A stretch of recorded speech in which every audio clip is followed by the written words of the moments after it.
who is Neville Roy Singham? Is he affiliated at all with Vincent Lowe or the CCP? Who is this guy? Yeah, so they're separated. We could do a whole episode on Vincent Lowe, the triads, the dragon heads, this organized crime group that's tied closely to Gavin Newsom and China SF. Neville Roy Singham is different. He's more East Coast. I mean, he had a tech company, West Coast called ThoughtWorks, sold that in 2018 for nearly $1 billion. Neville Roy Singham is married to Jody Evans. She's the head of Code Pink, which is one of these entities in the protest industrial complex. Code Pink is a very radical group that you might have seen them most recently in the news when they disrupted a dinner that President Trump was at. They started yelling and getting in President Trump's face. Looked like a national security issue that these, radical people who would scream and shout at the president and his friends were able to get so close to him. They were escorted out, but that was Code Pink. Neville Roy Singham is pro-CCP. The CCP very, obviously approves of him. He's doing their bidding, essentially. We haven't been able to find dark money trails from the CCP directly to him, but he sold his company and received enough money to fund these riots for a very long time. So he's got something called the People's Forum. This is based in New York. The entire network of, a dozen NGOs that receive funding from that do all of this kind of riotous activity. He's tied actually to some radical Islamic groups like the Party for Socialism and Liberation and PFLP actually connections, which is a borderline terrorist group. So he's not a good guy. And what he really highlights is this real kind of shocking alliance. I think everybody's starting to see it, of the pro-Hamas radical Islamic connections. By the way, Neville Roy Singham's niece, Alicia Goodwin Singham Goodwin, she's the head of Jews for Mamdani. And her parents, his sister, Neville Roy Singham's sister, are donors to the Mamdani campaign. So you've got that connection there. What we're seeing is this. Wait, I'm so sorry. Do you mind if I pause for just 1 second?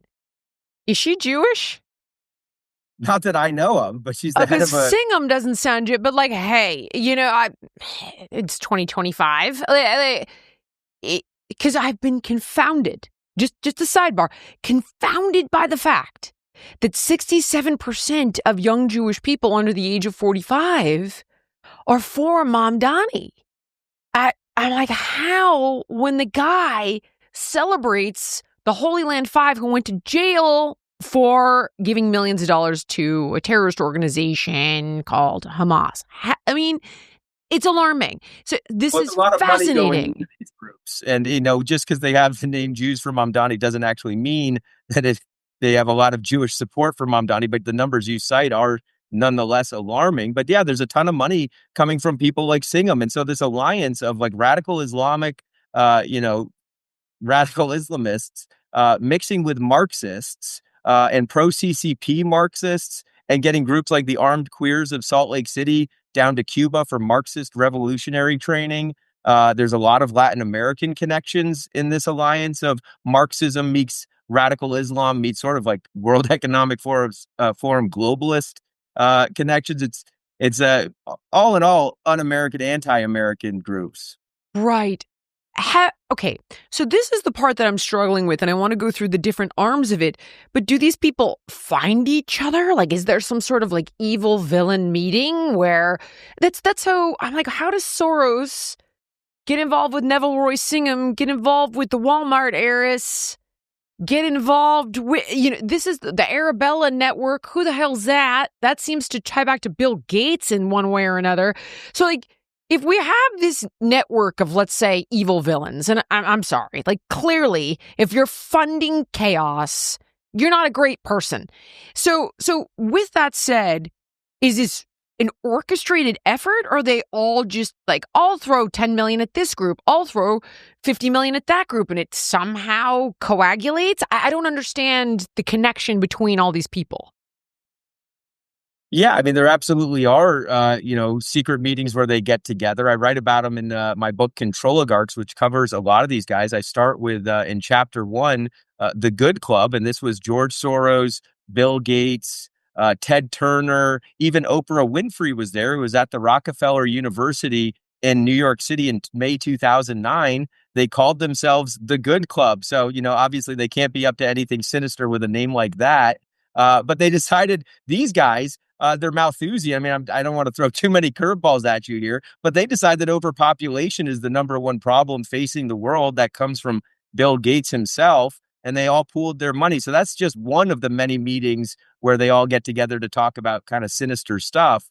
But then you've got groups like the Democratic Socialists. That's basically the political arm of, Antifa and the Mamdani types.